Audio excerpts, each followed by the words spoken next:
Well, that was a surprisingly easy win.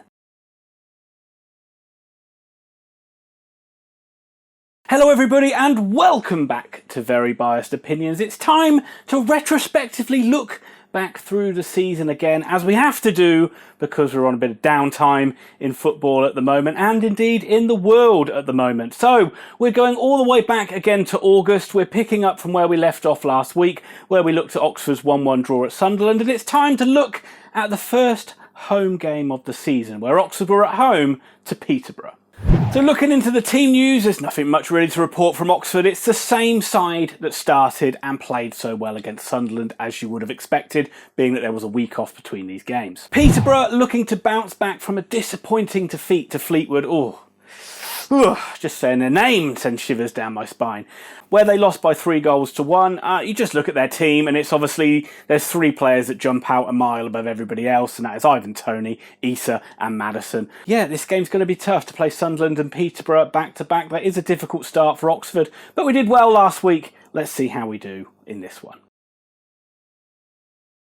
Whereas the Sunderland game felt a little bit more like a cup tie at times, this one felt a lot more like an early game at the start of the season. There were times where it really drifted along, there were times where there was not a lot of quality, but Oxford did indeed win it. The game finished Oxford United 1, Peterborough United 0. The winning goal came really early in this one from Branagan, but Peterborough were given a warning sign of what was to come when Tariq Fosu picked up the ball in the edge of the box, did a little jinky run and then hit the outside of the post from a tight angle. The game was quite scrappy, but Oxford were the ones who seemed like they were playing the better football, and indeed the goal, actually when you look at it back, started all the way from Simon Eastwood. Eastwood rolled the ball out to Dickey and Oxford just passed through the lines really quite easily, but it was still a good move. The ball came out to Cadden. He played a ball down the line to Henry. Henry on the edge of the box crossed it in. It wasn't a great clearance by the defender. It fell to Branagan on the edge of the box and he smashed it in, left-footed volley into the bottom corner. There may have been a deflection on it, but who cares? It must be stated that this game was played, as a lot of games are at the Kassam, with a really strong breeze, which did interrupt the game at times and made it difficult for the sides.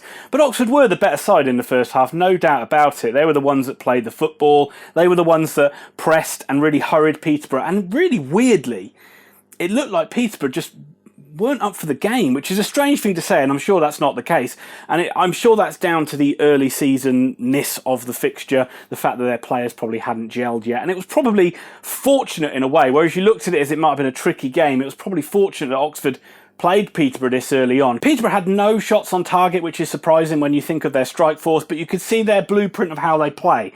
They've always got an out ball, getting the ball forward to Toney, who can hold the ball up so well, or playing the ball in behind for Issa to run onto. They're certainly a dangerous side, so to have no shots is a poor on their part, but good on Oxford's part. And Oxford were just guilty of not putting this one to bed really early on. They had the chances, they got the ball into good positions. Story of the season, just didn't score enough goals. One player who stood out for Oxford was Fosu again. He started the game so well against Sunderland last week. Started this one absolutely fantastically as well. Every time he got the ball, the crowd just comes alive. You're expecting something to happen. He really was like a breath of fresh air in the game. This did fade as the second half went on, but certainly excellent half from Fosu. Second half was a different story, and Peterborough did actually play much better in the second half. They couldn't have played much worse in the first half, to be fair, and there definitely was more intensity and more fluidity about their play. But they didn't really cause Oxford too many chances. Oxford, like they did against Sunderland, they started to sit back a lot more and just protect what they had, which again I didn't like, because I think we were clearly at our best when we played the football. When we did actually play football and you got the likes of Woodburn on the ball and Fosu and Henry, we really looked good and we played some good stuff. So it's just annoying to see us go into this kind of, again, what we have, we hold mentality. But Peterborough pressed us a lot more in this half, and I think that's what caused Oxford some problems. But again, as I said, Eastwood wasn't really caused to make too many saves. He did have to make one from Maddison, which he tipped over the bar. With the likes of Toney up front, there's always going to be a threat. And let's be fair, Peterborough are a good side. They went so much more direct in this second half. They were literally almost just punting balls right from the back four all the way up to Tony, and he's so good at holding the ball up. He's so strong. But I do think Messinio and Dickey did a really good job of containing him in this game.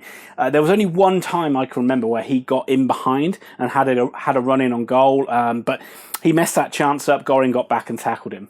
Oxford's highlight of the second half was, unfortunately, not a great showing for Ben Woodburn. Rob Dickey played a long ball forward, which Mackie got on the end of. He played in Henry on the edge of the box. Henry's shot was excellent, a wonderful chip shot looked like it was going into the top corner, but it hit the bar. It came out to Woodburn. He was only about 6 yards out, unmarked.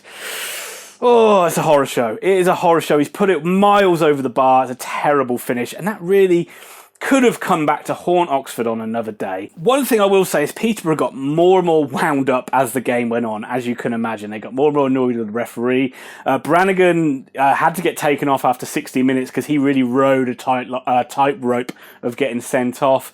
But just niggly fouls and time wasting were again a feature of Oxford's play in this one. And I know Robinson made a point about this in the season. He said that he wants Oxford to be a nasty side to play against and not a nice side to play against, which I think we can all agree we have been in the past. And we've all said Oxford have been a little bit too nice at times. That is not the case this season. Things were a little bit tense at the end, but not through Peterborough having wave after wave of attack, just through the fact that we had such a slender lead and you didn't want to see all the hard work that Oxford put into the game be wasted by Peterborough scoring late on. But thankfully it wasn't, and Oxford got the 1-0 win. Not a great game at all. Bit of a chore to watch, I must admit, but Oxford got the job done. From a defensive point of view, I thought we were fantastic again. Right the way from the front with Jamie Mackie chasing down everything as late as like the 80th minute.